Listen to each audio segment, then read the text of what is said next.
it's Luna. Obviously, this is a bear, but this bear is going to represent me and walk you around the house to show you how to winterproof your Japanese house. And the reason is because the lighting in my place is crap, and I can't get my usual webcam thingy to work. So this camera is what's going to show you best, and doesn't have selfie mode very well, so it's best if this bear walks around the house to show you. So the first thing you're going to do, and I honestly think this is one of the most important steps, is over here at your window. So for an example, I put up both on one side the winter curtain, and on the other side I left on my summer curtain. So I'm going to show you. So this is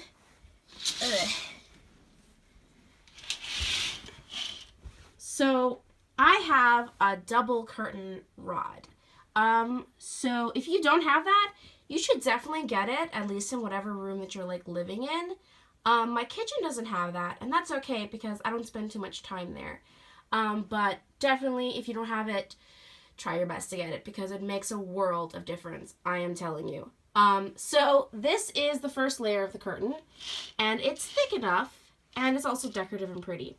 And in the summer, I have these that you can get at Daiso, some dollar stores, but also at Nitori. And so it's white, it reflects the sun, it keeps things cool in here in the summer. And one of the things about it is that I can open the window and let air in, and it'll keep the heat out. But it is very thin. It does not do so good in keeping the cold out. So on this side, I've put up another thick curtain. And if you want to get like winter curtains, if they have really thick ones, that's fine.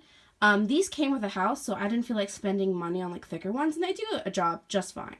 So basically, you're gonna put them both on, just two regular like thickness curtains, or winter ones if you want. And let me tell you, in the winter when I have opened up the curtains, I can feel the cold coming through.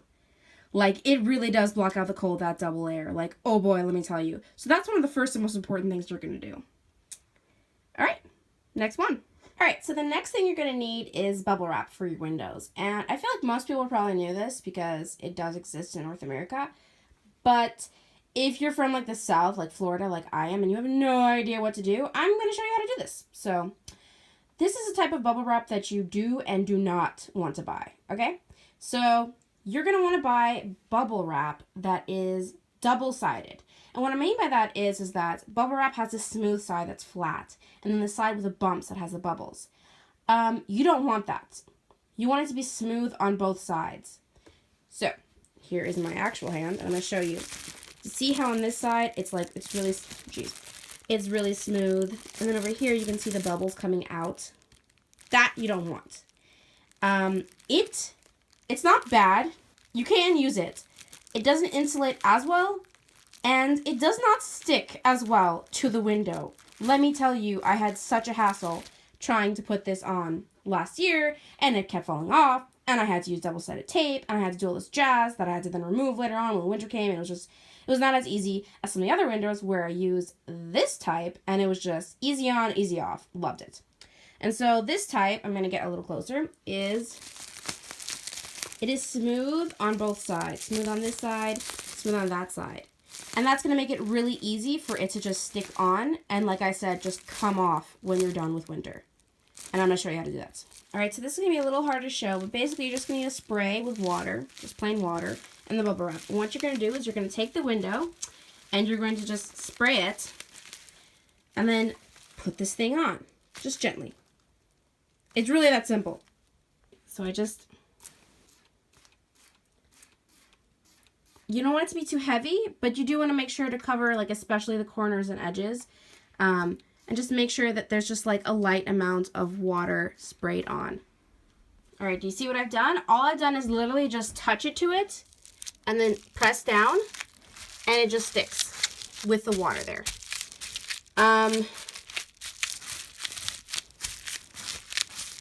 That's it. See how it's like loose? Oh, let me try and show. It's like loose in a way, but the moment I press down, it sticks to the water and the glass.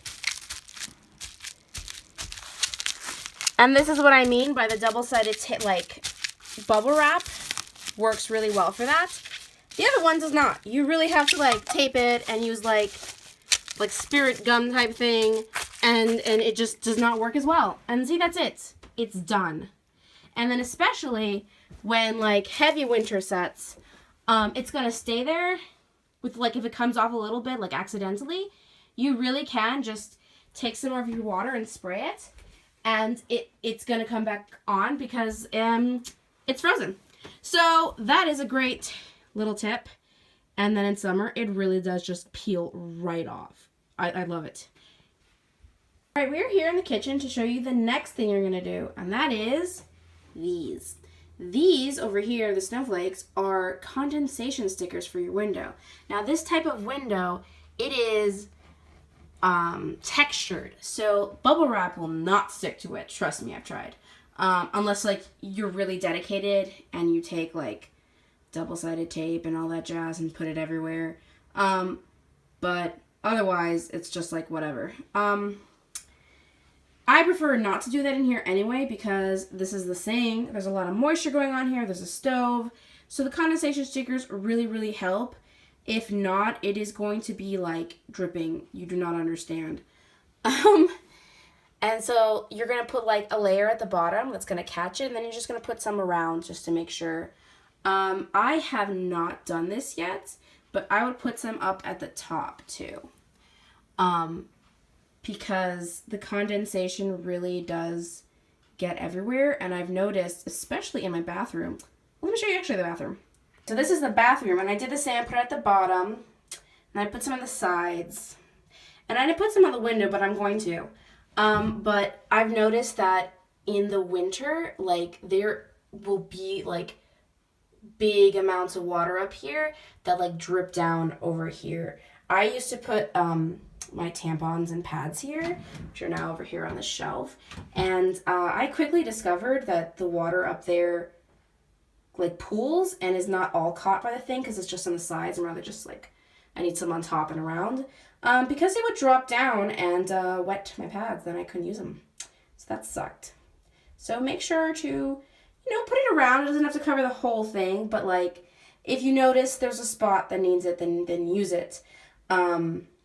You're gonna want to put them on as early as possible. So we're getting snowfall this weekend, and I want to put it on before then, because if not, then the condensation is there and the stickers do not stick because it's wet. So I'm definitely gonna put it on as soon as I can, and I would recommend you to do. There's no downside really, because the window will still open. You know, it's not like it's like the bubble wrap where it's like, that's it. It's done. It's over. You can open the window when there's the condensation stickers on. While we're in the bathroom, let me show you the next thing you need to do. So, Japanese Western toilets are all high-tech, and they come with, like, really high-tech stuff, such as heated seats. But, on top of heated seats, what I would do is, they have these sticky stuff at, like, dollar stores, but you can also get, like, much better ones at, like, Nitori and stuff like that. And other homeowner places, and it really keeps it warm because it's like, it's plush. It's like soft for your booty.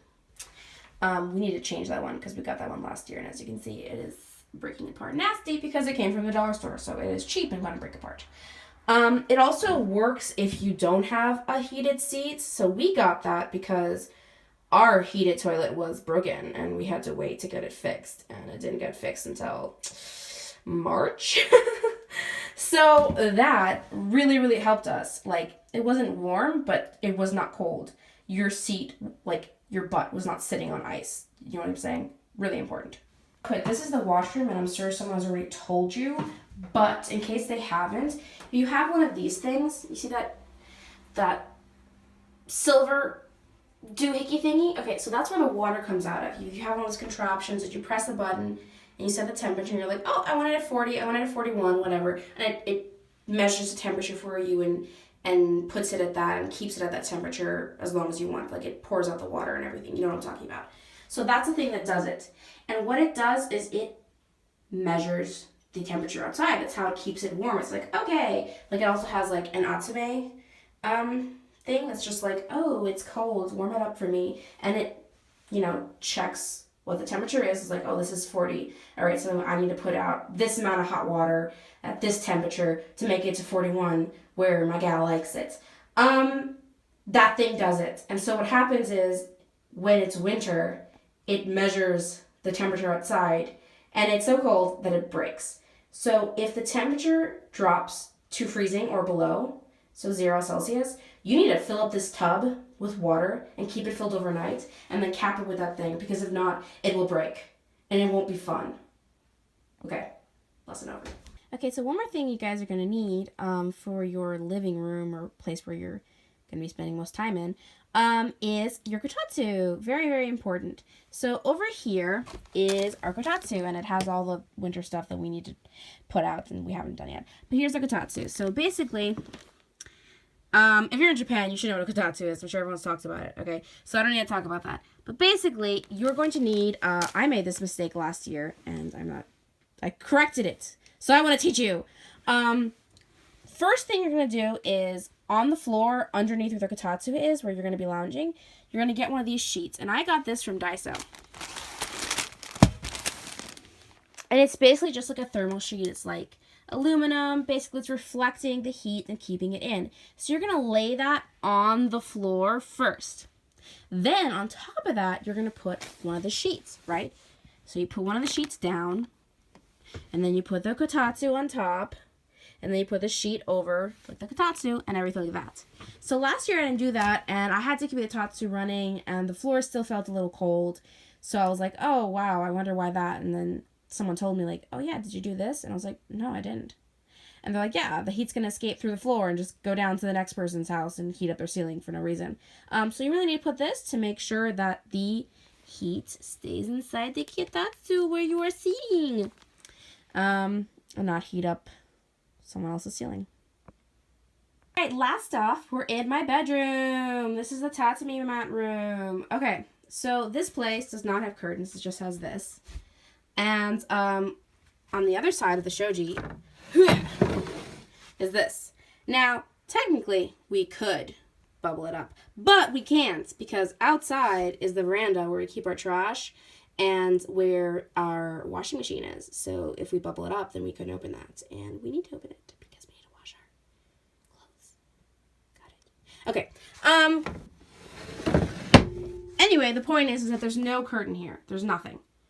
So this room should get colder, but it's not, because it's the room that's inside of the house the most. Like, those both rooms have windows that access the outside. They're in the outer parts of the house. This is on the inner part of the house. So if you close this off, it's going to stay pretty warm, I would say. That's one of the other things I want to show you. So these doors, actually, you'd be like, oh man, they're so flimsy, but they do keep in heat. So you close them. See how it has this like little hook? And the other one lines up right with it. Like, it goes like, oh yeah, like, and seals. There's something right there right now, and I'm too lazy to move it, but trust me when I say that it like clamps. You see what I'm saying? One goes over the other. On the side that doesn't have that, oh god, I shouldn't have slammed it that hard. On the side that doesn't have that, you're gonna put these. These are insulation tapes, and it's going to make sure that any little gaps is not going to have air come out, and that it's going to keep your room insulated and warm. That's going to be super important, because there is no central AC, central heating in Japan, okay? You cannot afford to heat up your whole house. You cannot afford to cool your whole house. So those things right there, the insulation tape, is so important, because you're just going to want to like stay in one room, maybe two, and that's what you can afford to keep warm. And so it's going to help keep that room warm for less cost, for longer, and it's just going to be so much better for you. It's comfortable. It's going to bring down the cost of your heating. So that's the next thing. Heaters. Oh god. Jeez. All right. So I do not have kerosene heaters because I don't care for them. One, because you have to take this big thing and go to a gas station and fill it up with gas and then carry that heavy thing with gas all the way back to your place, and God forbid you live in the Inaka and you have to do it super far, then whatever. And also because like you have to turn it off, because if not, you can die or get sick because of the kerosene air. And then it's not just to turn it off. You have to open up your windows, okay, to make sure that the air gets out so that you don't get sick. And then what happens? The room gets cold. So what's the point of you? Anyway, for that reason, I like these electric heaters. Now this one, it literally just, is it plugged in? Let me see if I can show you. No, it is not plugged in. Well, give me 1 second. I can plug it in. There you go. So it's a hot metal. It heats up. That's it. On the other hand, we also have, for use it for our other room, this. And it is a ceramic heater fan. So it does that. It heats up inside, and then it blows that hotness out, so it's hot air. And it works really, really well. So you do not need kerosene. Don't have anyone pressure you into kerosene. If you like kerosene, that's fine, but I don't like it for the reasons listed. And also one more, and which is it creates a lot of moisture in the house, which brings me to my next thing. Winter is very dry. It's going to dry out your skin. It's going to dry out your throat. And if you can hear me, I sound very, what's the word? I want to say musky, but that's not the word. Husky. Husky, that's the word. Husky. My voice is a little husky right now because I've gotten a lot of sore throats and my throat is dried out. And so what I have is this little humidifier. I don't have a giant one because it's a small room. But basically you fill it with water, you turn it on, and it brings out some like moist air. And that's good. I don't leave it on for too long. I just put it on at night when I'm sleeping because that's when I really need it the most. If not, then my throat hurts. And then I turn it off. And it's really small. But anyway, what happens is that moisture is going to accumulate in the house. And so what you're going to need is to buy these, like, God, I don't know what it is. It's stuff for your closet. Do I have one right now? I do not think I do. But basically, it's these, like, packets of, it feels like baking soda inside or whatever, like this powder. And it's going to say, like, Humidifier Packets. And it's going to say, so basically you're going to put it in here, in your closet. And it's going to catch humidity. It's going to catch the moisture in the air. So it's not going to get stuck in here. Because some people have had mold growing in their closet if they don't do that. So it's really important. Geez, I really wish I bought it so I could show it to you. But I don't. But I trust that you'll be able to find it. And Daiso has them. And it's in English. So don't worry about that.